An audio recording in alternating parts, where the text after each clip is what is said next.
అవినీతిలో అరెస్ట్ అయిన ఒక యదవ కోసము నేను సపోర్ట్ చేస్తున్నానని ఒక దరిద్రుడు సపోర్ట్ చేసినాడు అంటే అది ఎవడో కాదు, జనసేన పార్టీని పెట్టి దాన్ని చంద్రసేనగా మార్చి చంద్రబాబు నాయుడికి ప్యాకేజీ కోసం ఊడిగం చేస్తున్నాడే పీకే ఆయనే. ఎందుకంటే ఆయన భారతీయ జనతా పార్టీలో నేను పొత్తులో ఉన్నా అంటాడు. ఆ భారతీయ జనతా పార్టీ కాదు కదా, కమ్యూనిస్టులు కూడా ఈరోజు చంద్రబాబు నాయుడు దొంగలాగా దొరికిపోతే బంద్కి సపోర్ట్ చేయకపోయినా ఈరోజు పవన్ కళ్యాణ్ చేస్తున్నాడంటే అర్థం ఏంటి? పొత్తు కోసం బీజేపీ కావాలి, ప్యాకేజీ కోసం తెలుగుదేశం పార్టీ కావాలి. ఈరోజు అందరికీ అర్థమైంది, పవర్ స్టార్ కాదు పవన్ కళ్యాణ్, ప్యాకేజీ స్టార్ అని మళ్ళీ మళ్ళీ ప్రూవ్ చేసుకున్నాడు. ఎందుకంటే 2019లో మీ అందరూ కూడా ఆయన ప్రెస్ మీట్లు టెలికాస్ట్ చేస్తుంటారు, ఒకసారి రివైండ్ చేసుకోండి. చంద్రబాబు నాయుడు లోకేష్ అంత అవినీతి పరులు లేదు, వాళ్ళని తరిమి తరిమి కొట్టండి అని చెప్పి మాట్లాడిన వ్యక్తి ఈరోజు అదే అవినీతిలో చంద్రబాబు నాయుడు దొరికిపోతే ఆయనకు నేను మద్దతు ఇస్తాను, ఆయన కోసం లోకేష్తో కలిసి పోరాడుతాను అంటే ఇంతకన్నా సిగ్గుమాలిన విషయం ఇంకోటి ఉందా అని నేను అడుగుతున్నా. ఈరోజు చంద్రబాబు నాయుడు కానీ పవన్ కళ్యాణ్ కానీ లోకేష్ గారు కానీ ఊరూరున తిరిగి విమర్శిస్తుంటే ఈ మధ్యనే రిలీజ్ అయింది రజనీకాంత్ సినిమా ఒకటి. ఆ సినిమాలో డైలాగ్ నాకు గుర్తొస్తుంది, మరగని కుక్క లేదు, విమర్శించని నోరు లేదు, ఇవి రెండు లేని ఊరే లేదు. తమిళ్లో చెప్పేదా మన వాళ్ళు ఉన్నారు, కొలక్కాద వాయుం இல்ல, குறை சொல்லாத வாயும் இல்ல, இது ரெண்டும் இல்லாத ஊரும் இல்ல. புரியுதா రాజా? అర్థమైందా రాజా?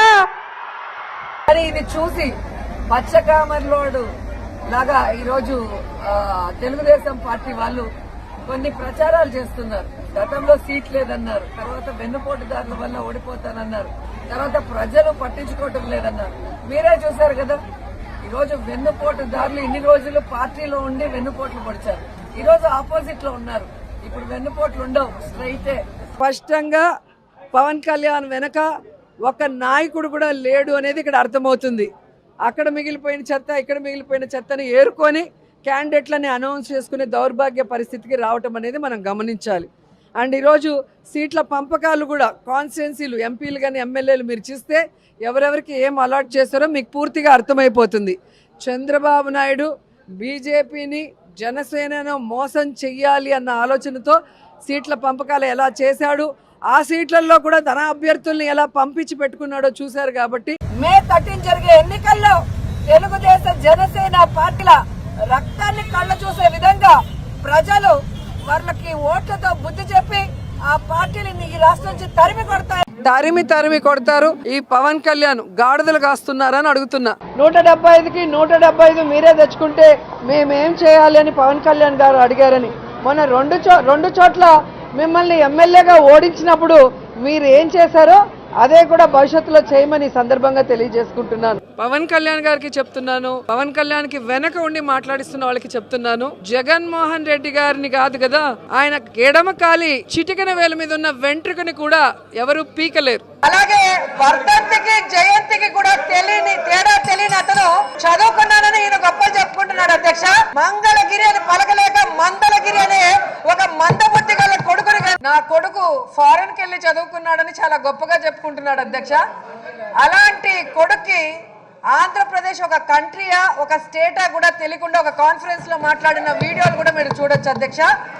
అలాగే వర్ధంతికి జయంతికి కూడా తెలియని అతను చదువుకున్నానని ఈయన గొప్పలు చెప్పుకుంటున్నాడు అధ్యక్ష.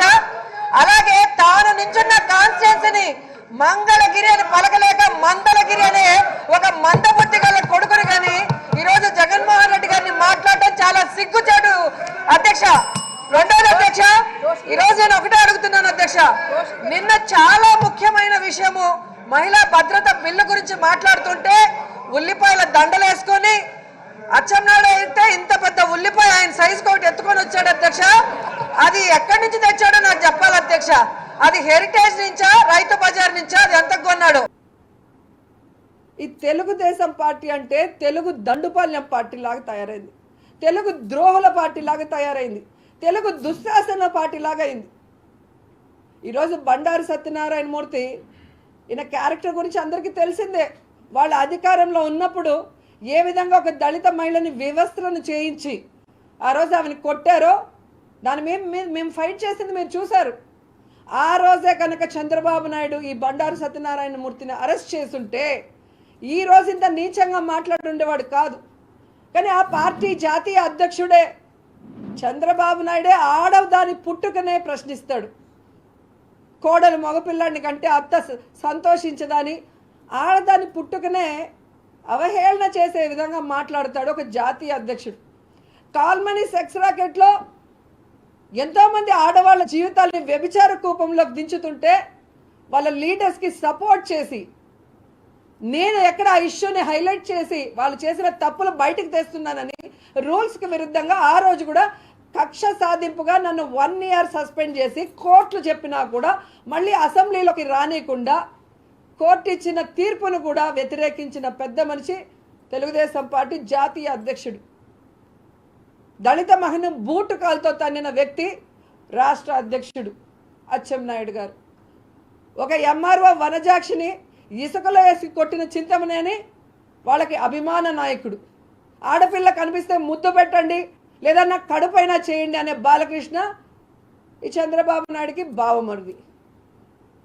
ఆడపిల్ల అంటే ఆట వస్తువు, దాంతో ఆడుకోవాలి, ఎంజాయ్ చేయాలన్నట్టుగా ఆ ఫోటోల్ని తన ఫేస్బుక్ ట్విట్టర్లో పోస్ట్ చేసిన లోకేష్కి మహిళలంటే ఎంత గౌరవం, ఎంత చిన్న చూపో మనమే చూడాలి. ఇలాంటి వాళ్ళు ఉన్న తెలుగుదేశం పార్టీలో మహిళలకి ఏం గౌరవం ఉంటుంది? సో స్టేట్లోని చిత్తూరులో చాలా బాగా జరుగుతుంది, చిత్తూరు డిస్టిక్లో నగిరి కూడా చాలా బాగా జరుగుతుంది. అండ్ ముఖ్యంగా ఓటింగ్కి మహిళలు పెన్షన్దారులు ఎక్కువగా రావటం మనం కళ్ళారా చూస్తున్నాం. అంటే జగన్ గారి వల్ల ఈరోజు ప్రతి ఒక్కరు 3 పూట్ల హ్యాపీగా తింటున్నారు. వాళ్ళ కొడుకులు చూడకపోయినా, భర్తలు చూడకపోయినా గౌరవంగా హక్కుగా వాళ్ళ ఇంటికి రావాల్సింది వాలంటీర్ ద్వారా వాళ్ళ ఇంటికి పంపిస్తున్న జగనన్న అంటే అందరికీ కూడా ప్రాణం. సో జగనన్నకు ఓటేయాలన్న ఆతృత మార్నింగ్ నుంచి మహిళలు, పెన్షన్దారులు, తాతలు, వయసు అయిన వాళ్ళు వచ్చే విధానం చూస్తుంటే అసలు ఎప్పుడెప్పుడు ఓటేసేద్దామా అనేది తెలుస్తుంది. సాయంత్రం అవుతుంది, ఆల్మోస్ట్ అన్ని చోట్ల కూడా ఫినిషింగ్ స్టేజ్కి వచ్చింది. సో అక్కడక్కడ చిన్న చిన్న గొడవలు, ఫ్రస్ట్రేషన్తో మాకు ఓట్లు పడలేదు అన్న ఇదితో తెలుగుదేశం చేస్తామని మనం గమనిస్తున్నాం. అండ్ ఇప్పుడే నేను టీవీలో చూడటం జరిగింది, చంద్రబాబు నాయుడు కూడా మా కూటమికి సరిగ్గా ఓట్లు వేయలేదు, మొత్తం జగన్ గారి వేవ్లో ఉన్నారు, సంక్షేమ పథకాలు బాగా పనిచేస్తాయి, పెన్షన్దారులకి ఇంటికి అన్ని రావటం, వాళ్ళకి బాగా ఫ్లెక్సింగ్ ఉన్నట్టు ఉంది అని ఆయన మాట్లాడి రిటర్న్ వెళ్ళినట్టుగా వార్తలు చూస్తున్నాం. సో అదే నిజం ఈరోజు కళ్ళారా మేము చూస్తున్నాం.